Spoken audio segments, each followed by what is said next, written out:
गुस्से पर काबू। गीता में योगेश्वर कृष्ण द्वारा बताए गए श्लोकों में से एक श्लोक में गुस्से पर काबू रखना बताया गया है। इसका आशय है कि कोई भी व्यक्ति जब क्रोध करता है तो भ्रम पैदा होता है, यानी कि सही और गलत का भेद मिट जाता है, बस क्रोध ही शेष ही रहता है। इससे बुद्धि भी व्यग्र हो जाती है। इसके बाद किसी भी सही बात का तर्क व्यर्थ जाता है और तब व्यक्ति के पतन की शुरुआत हो जाती है। वर्तमान समय में यदि इसकी प्रासंगिकता की बात करें तो किसी भी कार्य को करते समय यदि क्रोध आ जाए तो कार्य प्रभावित होता है। कई बार तो यहाँ तक देखा गया है कि लोग क्रोध में आकर अपनी नौकरी, रिश्ते या फिर जिंदगी तक को दांव पर लगा देते हैं। वह अपने क्रोध के दुष्परिणामों के बारे में कभी भी विचार नहीं करते। इसलिए जरूरी है कि जब क्रोध आए तो कुछ क्षण रुककर उससे होने वाले परिणामों के बारे में एक बार जरूर विचार कर लें। इसके बाद ही कोई भी कदम उठाएं।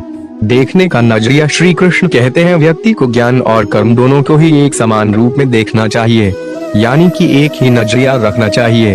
वर्तमान समय में यदि इसकी प्रासंगिकता को देखें तो कई बार ऐसा देखने और सुनने में आता है कि व्यक्ति बातें तो बड़ी बड़ी कर्म प्रदान करता है, लेकिन जब खुद वे उस स्थिति में होता है तो वे उन्हें भूलकर जो खुद के लिए सही हो बस वही करता है, फिर चाहे उसके लिए वह अनजाने में ही दूसरों का अहित कर रहा हो।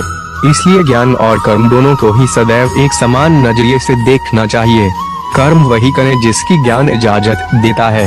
इस तरह से व्यक्ति सही गलत और पाप पुण्य के बीच का फर्क आसानी से समझ सकता है। मन पर नियंत्रण। श्रीमद् भगवद गीता के एक श्लोक में योगेश्वर कृष्ण ने बताया है कि व्यक्ति का अपने मन पर नियंत्रण जरूर होना चाहिए। वह अर्जुन से कहते हैं कि मन अत्यंत चंचल होता है, इस पर विराम लगाना मनुष्य की जिम्मेदारी होती है, अन्यथा यह तो अपनी ही गति से चलता रहता है। वर्तमान समय में मन पर नियंत्रण रखने से आशय है कि कई बार हमें पता होता है कि जो कुछ हम कर रहे हैं या फिर करने जा रहे हैं उससे किसी का अहित हो सकता है, या फिर हो सकता है कि खुद के लिए भविष्य में यह नुकसानदायक हो, लेकिन वर्तमान में कुछ पलों के लिए वह सुखद है। मन की चंचलता के चलते व्यक्ति जानते समझते हुए भी कई बार गलत कदम उठा लेता है। इसलिए ऐसे कर्मों से दूर रहना चाहिए, अन्यथा व्यक्ति का मन ही उसका सबसे बड़ा दुश्मन बन जाता है। सच्चे दोस्त। श्रीमद् भगवद गीता ने श्री कृष्ण ने सच्चे दोस्त के बारे में बताया है कि सच्चा मित्र वही होता है जो आपका बुरे वक्त में साथ दे, यानी कि दुख और परेशानी में हर वक्त आपके साथ खड़े हों। ऐसा नहीं हो कि वे समस्याएं आते ही वे आपसे दूर हो जाएं। यदि आपका मित्र ऐसा न करे तो तुरंत ही उसका परित्याग कर देना चाहिए, अन्यथा ऐसे लोग आपके मित्र बनकर मित्रों की संख्या में तो इजाफा कर देंगे, लेकिन जरूरत पड़ने पर कोई आपके साथ नहीं होगा।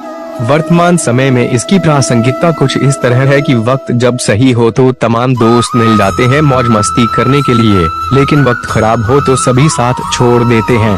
बहुत कम होते हैं जो आपका साथ देते हैं, तो जो बुरे वक्त में साथ दे वही सच्चा मित्र है। अनुभवों से सीख लें। श्री कृष्ण ने गीता में अर्जुन से कहा कि व्यक्ति को अपने गुरुवार के अलावा अपने अनुभवों से भी सीख लेनी चाहिए, अन्यथा कई बार व्यक्ति परेशानी में पड़ सकता है। वर्तमान समय में इसकी प्रासंगिकता कुछ इस तरह है कि लोग बड़े बुजुर्गों की राय को अक्सर ही अवॉइड कर देते हैं, जबकि ऐसा नहीं करना चाहिए। उनके अनुभवों से सीख लेकर आगे बढ़ना चाहिए ताकि लक्ष्यों तक सुगमता से पहुंचा जा सके। अन्यथा कई बार ऐसा भी देखा गया है कि बार बार असफलता मिलने के बाद भी व्यक्ति उसी पथ पर उसी प्रक्रिया से बार बार गुजरता है, जबकि उसे बीते समय में मिले परिणामों का विश्लेषण करना चाहिए और फिर मिले अनुभवों के आधार पर आगे बढ़ना चाहिए। मोह के बजाय सत्य को जाने। श्रीमद् भगवद गीता में श्री कृष्ण अर्जुन को बताते हैं कि मोह के बजाय सत्य को जानने का प्रयास करना चाहिए, यानी कि शरीर एक दिन नष्ट हो जाएगा तो इसका मोह त्याग दें और समाज और धर्म की स्थापना के लिए जो भी बेहतर से बेहतर कर सकते हो उसे करने में कोताही न बरतें। वर्तमान समय में इसकी प्रासंगिकता कुछ तरह है कि व्यक्ति को ईश्वर और धर्म को जानने का प्रयास करना चाहिए।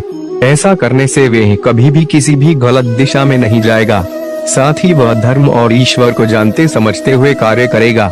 ऐसे में उसके सफल होने की संभावनाएं भी अधिक हो जाती